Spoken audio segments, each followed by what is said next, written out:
Hello.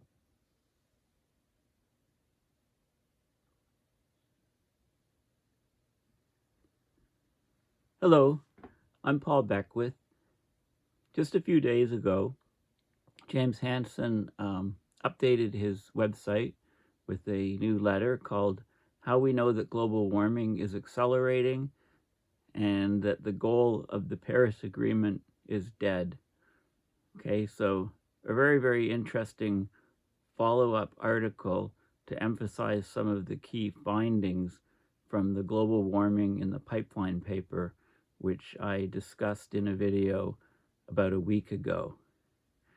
So I'm going to talk about this new letter, and it reemphasizes some of the very important things that we know about what the science is saying we can expect in the near-term future. And I'll go down, I highlighted a section which is, in a nutshell, basically says what's going on. So basically, we've seen a very large increase in the absorption of solar radiation on the planet. So if we take 1 watt per square meter as the increase of the absorbed solar radiation, if the equilibrium climate sensitivity is 4 Celsius for a doubling, and Hansen's global warming in the pipeline paper says 4.8 plus or minus 1.2 degrees Celsius. But if it's a bit lower than that 4.8, let's say it's 4, how much added warming will this cause over and above the 0.18 degrees Celsius per decade warming that we saw from 1970 to 2010? Okay, so within less than a decade, we must expect 0.4 degrees Celsius of additional warming. Okay, if we take global warming of being 1.95 Celsius in 2010, the warming by 2030 will be that 0.95 Celsius plus 2 times the 0.18 degrees Celsius per decade plus the 0.4, or basically 1.71 degrees Celsius. Okay, by 2030, 2 degrees Celsius will be reached by the late 1930s, i.e. within about 15 years. This added climate forcing, presumed to be our first Faustian payment for reducing aerosols in shipping fuels, is indeed a BFD. Now, Hansen defines BFD as a big deal. Okay, so we're right now, 2023 is actually likely to end up, we've got, a month and a half to go. It's likely to end up at a temperature of 1.54 degrees Celsius, exceeding the 1.5 Celsius aspiration from the Paris Agreement, and will exceed the 2 degrees Celsius within about 15 years. So that's the bottom line. And I'll now go into the details of this paper, of this new letter. So basically, just Google James Hansen, loads of stuff on this guy. And there's a link to his Columbia website here from just Googling him. And he just published this letter November 10th, so 2 days ago. How we know that global warming is accelerating and the goal of the Paris Agreement is dead. There's a link below to his paper, Global Warming in the Pipeline, which I talked about extensively in a video last week. And there's also a webinar that he did. The paper came out, was published November 2nd. The webinar was in aid of releasing the paper, and it's definitely worth watching. It's an excellent summary, analysis, etc. of what we can expect in the near-term future. Okay, so this is the paper course, 33-page paper, very, very detailed. And I did discuss it in a previous video. I might revisit it in some more videos because it's so important. And this is the article that just came out.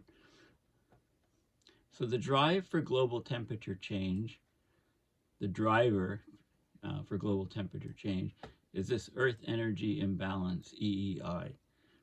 So it's the difference between the energy Earth receives from the sun and the energy the Earth reflects.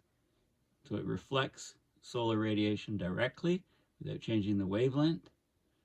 It also absorbs solar radiation and radiates it back out to space thermally by, it's basically heat escape, heat radiated out to space. So that's thermal radiation, that's infrared wavelengths, which are captured by greenhouse gases. We have good measurement of the Earth energy imbalance today based on precise satellite data, which measures the change of the reflected solar radiation, and separately, and this is very important, of the emitted radiation. And we can calibrate those two things by decadal ocean heat content change, which we've measured very accurately with the deep diving Argo floats, this network of thousands of Argo floats in the ocean. The interpretation of the global temperature change and the prediction of future temperature change requires knowledge of the primary forcings, the principal forcings that now affect EEI. Human-made greenhouse gases and human-made atmospheric aerosols. These fine airborne particles, and there's two effects from the aerosol change: the direct effect, because they block sunlight directly, but also they act as cloud condensation nuclei, and the cloud effect. And the cloud effect is by far what's causing all this additional warming. Aerosol climate forcing is not being measured, but information on aerosol forcing can be extracted from an ongoing, great inadvertent aerosol experiment. Okay, the International Maritime Organization has put regulations on the sulfur content of fuels in 2015, reducing sulfur content, and they tightened the regulations in 2020, and we've measured a huge additional solar radiation absorption in the regions of the ocean, which were where these emissions, the aerosol emissions from the ships was occurring, mostly due to the sulfur content, the ones that affect solar radiation, reflection. Okay, so these limited assessment tools are threatened by the absence of firm plans to continue direct Earth energy imbalance observations. We need to launch more satellites. The data that we're getting is from old satellites. They turn faulty. They'll eventually, they have a planned lifetime. They're basically living far beyond the planned lifetime, but they need to replace by new satellites and new sensors in order to continue accurate direct Earth energy imbalance observations. So it's crucial. So we've got a lot of global warming in the pipeline because of the lag between the emissions and the radiative forcing and the actual temperature changes because of the ocean, a huge lag. So basically, we're at a time, global warming, to keep global warming well below 2 degrees Celsius is already dead. Dead as a doorknob, or dormouse, or doormat, or whatever. If policies constrained only to emissions reductions, plus uncertain and unproven CO2 removal methods. And this is where, the only possible way we could try to keep warming within the Paris limits is with solar radiation management. At this stage, we've left it too late. Okay, so those are the key factors. I should also point out that I did a paper just last video a few days ago was on methane, and the question is, are we in the extinction zero methane termination? Extinction zero. Okay, so the terminations, leaving the ice ages into the warming periods had large rises of methane, and there was termination 5, termination 4, 3, 2, 1. The question is, are we now in termination 0, where we can, if you plot the methane rise and the isotopic ratio decrease, it really lines up closely with previous terminations. So if that's the case, then methane will skyrocket over the next number of decades.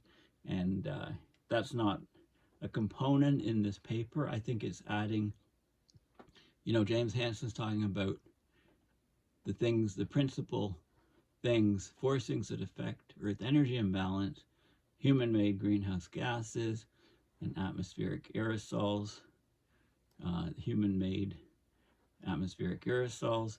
There's also Earth feedbacks, namely expansion of wetlands, tropical wetlands, that are resulting in much greater methane coming out. And that's also, I think, contributing to this incredibly fast warming that we're seeing, an acceleration of warming that we're seeing. But that's not mentioned here. I did talk about it all in my last video, and I'll be asking James Hansen tomorrow about it in our interview. Okay, so delayed response now the delayed response is key. Like, if all of the changes that we were making with greenhouse gases and changes to the planet, if we had an instant response, the public would see, how much trouble we're in. The problem is there's things built into the pipeline, if you like, is our emissions are not leading to warming directly, but there's a large lag. And in fact, only about 60% of the warming is from the emissions is realized within a century of when they're emitted. And this is a problem, because that's the whole idea of all this warming is already built into the system. It's in the pipeline. The only way we can avoid it is by things like solar radiation management and carbon dioxide removal to take us back from the precipice. I've talked about the three-legged bar stool for ages. Slash fossil fuel emissions. We need CDR, carbon dioxide removal. We need SRM. There's no options. No other options. But anyway, so delayed response of climate, it makes human-made climate change a grave threat, especially for young people. Governments will not make required changes to energy policies based on theoretical threats. There must be sufficient empirical evidence of harm to force them to take action. So the delayed response makes it difficult to avoid near-term growing climate impacts, but it does not prevent achievement of policies that will lead to a hospitable climate for a bright future for young people. We're just running out of time, and everything's heading in the wrong direction. But we need to understand. That's why these papers from Hansen are so key. We need to understand the ongoing climate change and the responsible mechanisms. Hansen needs to be the go-to guy to the media on climate change, not the other man. Hansen is the real man. The proximate cause of ongoing global warming is the Earth energy imbalance. Okay, this is a key metric. It's very simple to understand conceptually, because if there's more energy coming in than going out, then the system has to warm up. So Earth is absorbing more energy from the sun than the planet's sending back to space. It's right. The incoming energy is from sunlight hitting the Earth's surface, the Earth's system. The outgoing energy, some of it is in reflected solar light, just a straight reflection, no wavelength shift of the solar light. The Earth is overall, the albedo is about 30%, reflects about 30% of the incoming solar light. Different regions, different amounts, but the global average is about 30%, as measured from deep space. Also, we have solar energy heating up the surface, and that thermal or heat energy radiating out to space. Some ever increasing amounts trapped by greenhouse gases, and some of the solar radiation coming in is is reflected by aerosols, or the aerosols create clouds which then reflect the light. So, but as long as the EEI is positive, more energy is coming in than going out, Earth will continue to get hotter. Really, really basic physics, conceptually very, very easy to understand. Factors that alter the Earth energy balance are called climate forcings. So there's two large human-made climate forcings. One is the changes of atmospheric greenhouse gases, and the other is the changes of aerosols, and then there's the two effects from the aerosols, the direct effect from the reflection of the light from the aerosols, and then the indirect effect because the aerosols are cloud condensation nuclei, so affect the nature of the clouds, the amount of the clouds, the cloud coverage, etc., the albedo of the clouds. And I'm adding an Earth-made climate forcing, which is the response of the Earth from feedbacks, creating more wetlands in tropics, putting huge amounts of ever-increasing rates of methane rise. But that's not even considered here at all. I'll talk to James about it in some detail tomorrow, I'm hoping. So the greenhouse gases, of course, reduce the heat radiating to space. They trap it like a blanket. So an increase of greenhouse gases causes a positive energy imbalance. More energy going in than coming out causes warming. Aerosols reflect sunlight to space. That's a direct effect, which is a negative contribution to Earth energy imbalance that causes cooling. Aerosols also act as cloud condensation nuclei, which create more clouds, which reflect more sunlight. They're low-level clouds, and they're brighter because of smaller and more abundant cloud condensation nuclei. So that's negative contribution to EEI. So reducing the aerosols is actually causing more and more warming right now. That's the Faustian bargain. Okay, so greenhouse gases are accurately measured. Their total climate forcing can be calculated, with relatively small error. Greenhouse gas forcing since 1750 is about 4.1 watts per square meter. And the IPCC most recent report agrees with that number.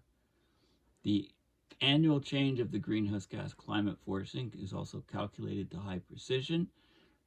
Right, there's noise, so there's running means taken, but we can actually determine what it is, and this is 0.05. It's between 0.05 would be about here, so it's almost 0.05 watts per square meter per year. Okay, and the greenhouse gases are CO2. Each component is shown here. CO2, methane, nitrous oxide, Montreal Protocol, trace gases, and then other trace gases, and ozone, O3. If you integrate this and take it cumulatively, we get this 4.1 watts per square meter for the interval 1750 to present. This is a huge climate forcing. This is equivalent to that for doubled CO2. Global warming up to 2022 is only about 1.2 Celsius. 2023, this year is going to be 1.54, it looks like. We've got a month and a half to go. We're going to be at 1.54 degrees Celsius. So the 1.5 target's already gone as of 2023. The equilibrium warming for the IPCC's best estimate of 2 times CO2 climate sensitivity is 3 degrees Celsius. The estimate in the pipeline paper, 4.8 degrees Celsius plus or minus 1.2. I want to stress, this is between 3.6 Celsius and 6 Celsius. So much, much higher. We've only seen 1.2, so there's all kinds of warming we can expect in the pipeline, unless we lower the levels of greenhouse gases before all those temperature rises for the doubling are realized. There's 2 reasons why the present warming is small, relatively small. It's only 1.2 when we basically, with a 4.1 watts per square meter of forcing from 1750 to present, we could expect these higher numbers because we've already effectively doubled CO2, but we've only seen 1.2, not 3, 1.2, not 4.8, nowhere near. And the main reason is that the present warming is only a fraction of the equilibrium warming, is because of the ocean's great thermal inertia. The oceans store tremendous amounts of heat. The thermal heat capacity is huge. It takes the oceans really, really long time to absorb this energy. 90% of the global warming of this extra forcing is going into the oceans, heating the oceans. But that heat needs to be released to the atmosphere in order to be realized. Some of it is in the ENSO, the El Niños. Even after 100 years, the expected response to a forcing is only about 60%. Most of the greenhouse gas forcing thus far was added in the past 50 years.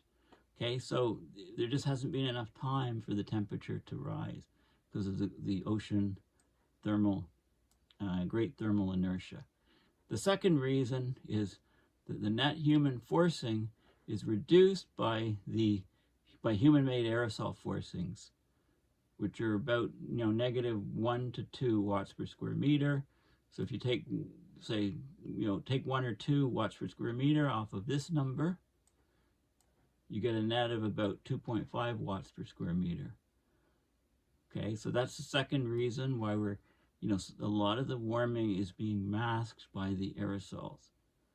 So getting rid of the aerosols quickly is causing a huge problem to us, as was explained greatly in the pipeline paper. And this aerosol cooling has been underestimated by the IPCC and by all the updates to the IPCC. So the ocean thermal inertia is damping the climate response to human-made forcings, but it doesn't stop it, it only dampens it so that it takes longer. There's a delay between the warming and the increase of emissions. So there's already a large potential future climate change built into the pipeline, right? It's built up before the public notices much climate change today and doesn't take the strong policy, doesn't recognize, what's coming down the pipeline. So Hansen and others did a paper, Young People's Burden. I checked that's back in 2017. They argued it was just conceivable to avoid irreversible consequences like large sea level rise via rapid phase down of fossil fuel emissions, improved forestry and agriculture practice, reduction of methane and other trace gases. But that was 2017. Situation has changed because the world continued to act. So, basically, we lost that opportunity. We're still refusing to act. There's going to be yet another COP28 in Dubai, in the desert, the desert mirage. And I'll do a video on that. I'm not going to the COP this year. I'll do a video on explaining why not.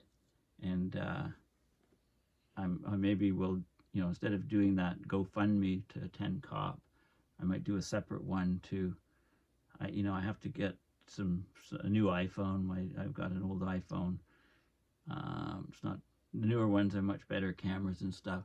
Do some other things for this channel to try to get more viewership. So I might do a GoFundMe, instead for something like that, rather than, I just can't see the point this year of going to COP28 in the Middle East, especially, with all the conflict going on there. And it's just an oil executive running the COP. It's just, okay, anyway. I'll do separate videos on some of my thoughts on that. This is the percent, if you suddenly double the CO2 in year 1 or year 0, this is the response of the Earth's temperature. And there's 2 data sets, the 2014 Goddard Institute of Space Science and the 2020 version. They're both similar. And this is the percentage of the total change in temperature that you would get, but it takes time. So 100 years, you're only at 60% of the warming. You know, this is 1,000 years, you're over 90%. Right? It takes an awful long time, and this is because of the thermal response of the lag because of the oceans. This is the Earth energy imbalance from Ceres satellite data, and you can see it was 0.71, but the first decade after, you know, from about 2005 to 2015, it was about 0.71. Now it's 1.37. That's an average from January 2020 to August 2023, 1.37. Individual, you know, the curve still being spiking up. So the average is just, you know, it's a running average. You know, we're hitting close to 2 watts per square meter. It's just taking off. So the IPCC has a scenario for growth of greenhouse gas forcing, RCP 2.6. You know, it's actually in here, you know, it's this scenario here. It has emissions dropping rapidly. So according to that scenario, and this is to keep the global warming well below 2 degrees Celsius with a 66% chance. But we have an enormous gap, of course, between the real world and RCP 2.6. The annual increase of the greenhouse gas forcing is now about 0.05 watts per square meter per year. RCP 2.6 would be at about 0.2 if it was implemented watts per square meter today. So, and going to 0 in less than 20 years, well, clearly that's not happening. It's an incredible scenario, you know, rainbows and unicorns, basically. You know, it was invoking a large, you know, large BECCS, bioenergy with carbon capture and storage, and, you know, not only would that ravage nature, it would also threaten global food security. It's just not happening. So these integrated assessment models that the IPCC uses to define future greenhouse gas amount and future climate, these are pipe dreams, really. You know, we have hard physical constraints that Earth's energy imbalance provides for interpretation of the present climate system. So the EEI, you know, a decade ago, about 2013 or so, Hansen and his colleagues estimated the Earth energy imbalance during the first decade of the century, so say, you know, 2000 to 2010, was 0.6 watts per square meter average over the planet. That energy is about 16 times greater than humanity's total energy use. It's also equal to the energy of 400,000 Hiroshima atomic bombs heating the planet every day. 90% of this excess energy is going into the ocean, which slowly warms the ocean and melts ice. Okay? And, you know, we're way higher than this. I mean, we're, you know, I can go back to that, you know, 1.37 here, right? 0.6. You know, we've well more than doubled it. And as long as the Earth energy imbalance is rising, we're going to get accelerating warming. Okay, so take that, tell that to the man who doesn't think warming is accelerating. Okay, so cumulative ocean heat content, it presents only limited indication of accelerating ocean heat uptake. There's an increasing rate of ocean heat uptake, but with large uncertainty bars. Since 2006, there's been a good distribution of several thousand Argo floats that sample, well, the upper 2,000 meters of the world's ocean, at least for latitudes between 60 north and 60 south. Even in this golden era of Argo data, the ocean heat data must be averaged over at least a decade to approach the accuracy desired to interpret global climate change. I'd have an accuracy better than 0.1 to 0.2 watts per square meter. Now, the Argo data overlaps with satellite data that can measure Earth's emitted thermal radiation and reflected solar radiation. Okay, so it's like, and then it gives this picture. So this is global heat content, ocean heat content, 0 to 2,000 meters. Argos came in only about 2005, so we've got very good data, much lower error bars, right? You know, this is the error spread, much lower error spread because of the Argo floats. This is decadal ocean heat uptake, and you can see there was some fluctuation, you know, but look how much the oceans are, there's something going on here. This is greatly accelerated, hugely accelerated since 2000, 2010. There's been an increase of absorbed solar radiation beginning in about 2015. So here's the plot. If you're at 2015, there's you know, here we are, and then boom. This is global absorbed solar radiation anomaly, watts per square meter, 0.99 here, 1.34 here. It's accelerating very, very fast. What can cause this? One would be a change of solar irradiance, change in what the sun's putting out, but that's a small change. It's like less. The maximum it could be is 0.1, 0.2 watts per square meter. It's like way smaller than what we would need to get this extra energy. So it's got to be a change of the aerosols and clouds. I think there's also a component due to methane, which isn't considered in this paper. This is a global emitted thermal radiation. Hasn't changed that much. Okay, 0.51, 0.42 watts per square meter. Change of solar irradiance is ruled out because solar irradiance was in its declining phase for a few years after 2015. Also, and that's the sunspot thing, right? 2015 started declining here. Okay. The amplitude of solar forcing from solar minimum to maximum is only 0.2 watts per square meter, right? It's only plus or minus 0.1 is the change. That's at least 5 times less than the observed increase of absorbed solar energy, right? Which is the observed increase is about 1 watt per square meter. So the likely change in this Earth's energy imbalance is a reduction of reflected solar radiation by aerosols and clouds. Now, aerosols themselves can only be a small fraction of the change because the entire human aerosol forcing is only on the order of minus 0.5 watts per square meter. So any global change would be no more than about 0.1 watts per square meter. So it's got to be the clouds. Small changes of clouds can have a huge impact on Earth energy imbalance. The EEI is very, very sensitive to clouds. Okay, so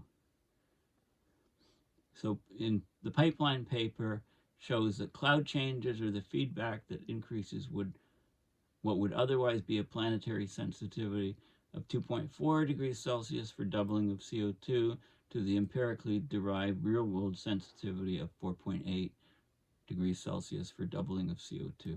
It doesn't take much cloud change to produce the 1 watt per square meter increase of absorbed solar radiation that we're seeing. Okay, so, and then this is where we get into looking at what would possibly cause those huge changes. And we're doing this inadvertent experiment because there's been restrictions put on sulfur content of ship fuels by the International Maritime Organization, as is discussed in great detail in the pipeline paper. These restrictions were imposed in 2015 and strengthened in 2020. So one of the key questions I can ask James in our discussion is, should we really go to the International Maritime Organization and tell them, you got to get rid of your restrictions on sulfur content of ship fuels?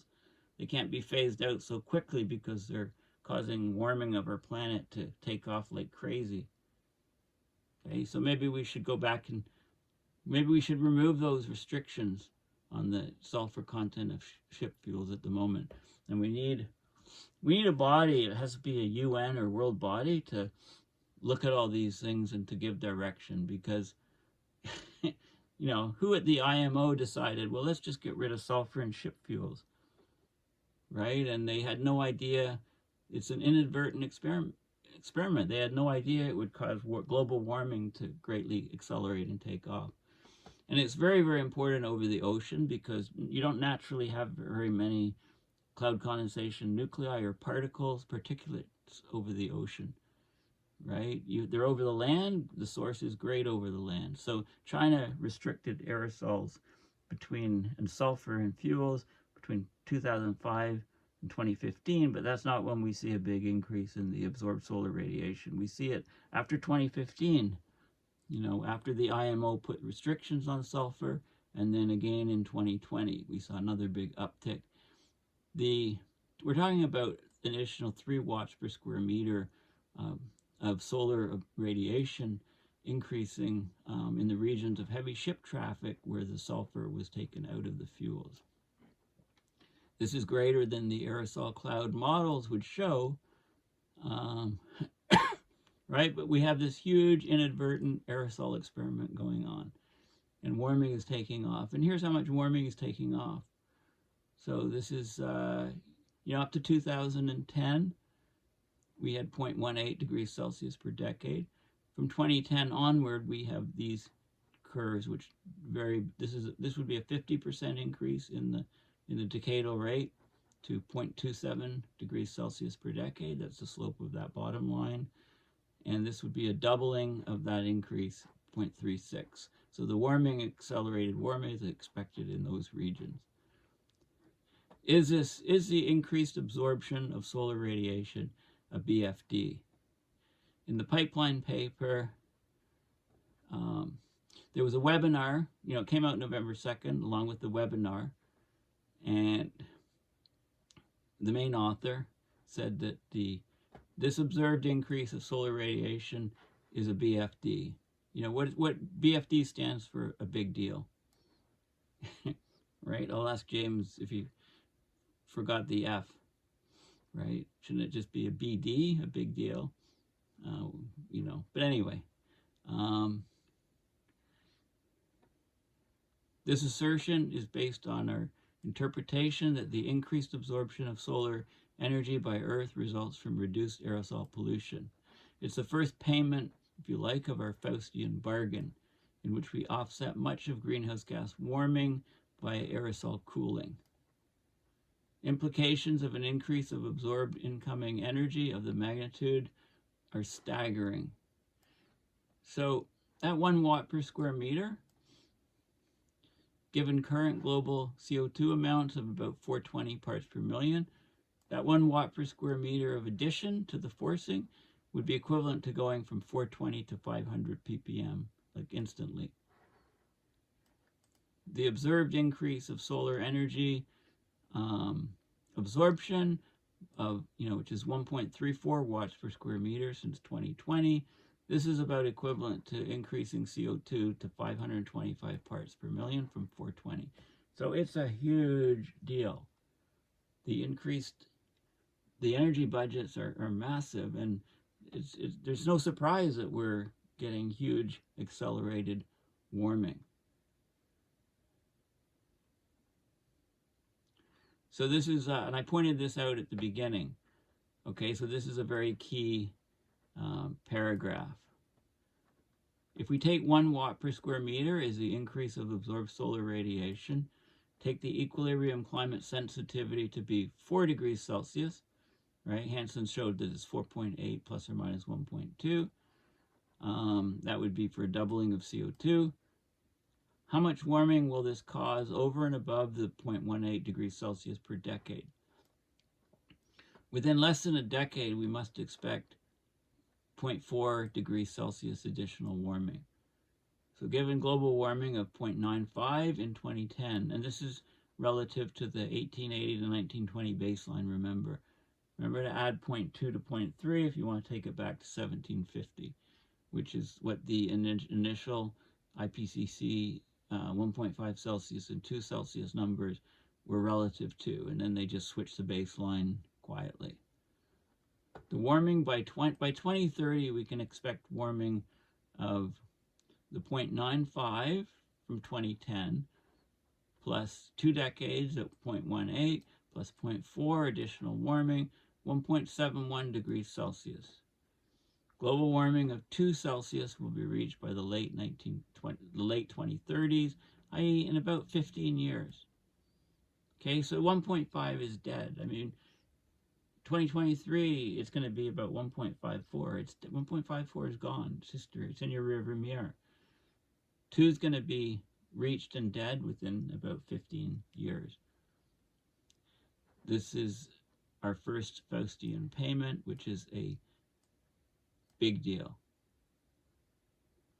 Now, absorbed solar radiation showed no indication of an increase in the period 2005 to 2015, when sulfur emissions in China decreased rapidly.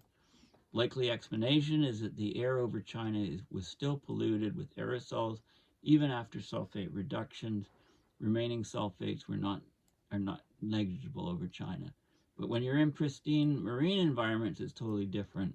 So taking the sulfur out of the shipping fuels has caused a huge difference to the solar absorption budgets globally. And regionally, huge effect, of course, over the North Pacific, North Atlantic, where most of the ships are. Okay, we need really good, we need more data and better, the Earth energy imbalance is key, but we're not monitoring the aerosol forcing directly. So we need to continue to get the satellite radiation budget numbers and the Argo float measurement, and then Hansen can continue following, and his colleagues, and extracting the aerosol effects from those, sort of like it's just extra steps, but you can tease out the Earth energy imbalance numbers as he's done. But those satellites measuring the radiation budgets, the reflectance, and the absorption measurements are nearing the end of their lifetimes. So we need investment in small satellite technology. And Hansen's talked about a proposal that was made to measure aerosols a number of years ago with Chinese colleagues. And that didn't go anywhere. Basically, we're running out of time for having good Earth energy imbalance numbers, just when you need them, just when they're more and more crucial. And also climate sensitivity, the cloud sensitivity is the key.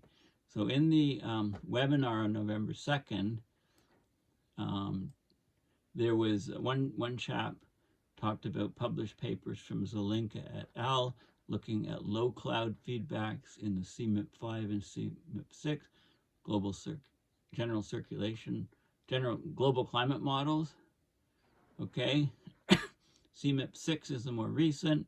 It shows much more cloud effects, and this is the southern hemisphere effects. Look how huge it is between 30 south and 50 south in the latest models versus the previous models. A huge difference. And this is in high equilibrium climate sensitivity models. This is the effects of clouds, as a function of latitude. And you can see these big, huge amounts of clouds during, parts of the year. This is January through to December, and this is the observations, and you can see these effects here. This is with low equilibrium climate sensitivity models. There's very little agreement.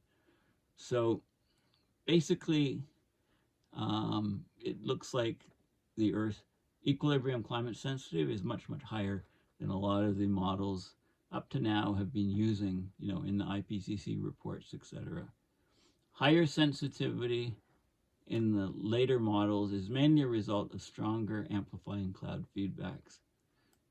Okay, so it looks like the higher equilibrium climate sensitivity models are the accurate ones. They average about 5 degrees Celsius for a doubling of CO2. Hansen's number is 4.8 plus or minus 1.2. So this is throwing more weight behind the Hansen modeling and numbers being correct, and the lower equilibrium climate sensitivity models by the IPCC and other scientists being wrong at high latitudes where cloud feedbacks are large. Okay, the high ECS models capture the correct seasonality. The difference from month to month in the high equilibrium models, very, very close to observations, not in the low. Okay, so ZACOS is probably the world's leading authority on long-term climate change. and especially on knowledge from ocean sediment cores. And Hansen's group got a note from him. He was basically saying is, from the ocean measurements, there's a PhD effect that's been throwing things off. It looks like the bottom line is that these higher temperature estimates, right, of previous interglacials, etc., will yield a higher equilibrium climate sensitivity for the early Eocene in the range of 5 degrees Celsius. Okay, so it looks like the equilibrium climate sensitivity is much closer to 5 for a doubling of CO2 than those numbers of 3, which is the IPCC consensus. So these are all very significant things. And Hansen says, the Cenozoic climate analysis is probably the best part of the pipeline paper, but discussions since the paper came out November 2nd have largely ignored it. So, I mean, I think I'll have to go through that paper again in great detail and do like a purely scientific, paper on exactly what he's saying and put it in context with what other people are saying, because this is extremely significant for our near-term future on this planet. Okay, so this is another excellent read. Make sure you keep an eye on, you can just go to Google James Hansen, go to his Columbia University website, and that link brings you to his Columbia page, and it's updated fairly frequently, and you really don't want to miss stuff that Hansen is saying. And again, I'll give another plug to the webinar. Make sure you have a look at the webinar that was posted, I think it's about an hour and a half, came out on November 2nd. Okay, so very, very important stuff. Please remember to go to my website, paulbeckwith.net, and click on PayPal to support my research and videos as I try to connect the dots on abrupt climate system change. Thanks for listening. I should give a little plug to, if I can find, maybe here, no, YouTube. There's a site, I think Facing Future. Facing Future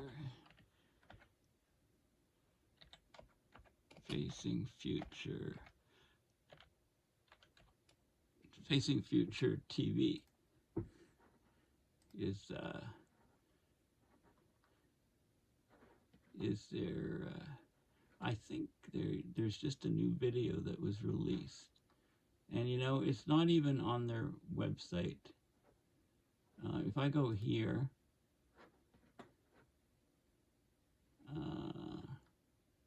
if I just click on their website, no, that's their website. The YouTube channel. Okay, there's a new video where I'm interviewed on Facing Future on their YouTube channel. So YouTube, Planet Under Siege, there it is. So, this is on the Climate Emergency Forum, Planet Under Siege.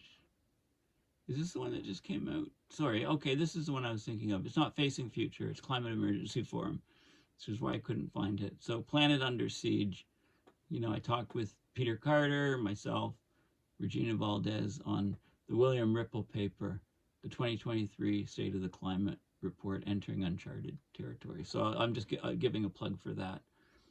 Okay, all right, well, thanks for listening, and we'll chat soon. Bye for now.